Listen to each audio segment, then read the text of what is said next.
Hi guys, today I will discuss about smoke. What is smoke?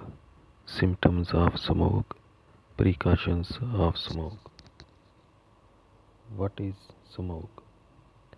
Smoke is a combination of smoke and fog in the air. And what are the symptoms of smoke? Breathing difficulties, chest tightness, cough or throat irritation and eye irritation, feeling unusually tired, headache and lightheadedness. And these are the precautions during smoke which has to taken.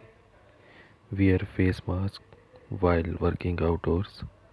Remain indoor as maximum as possible.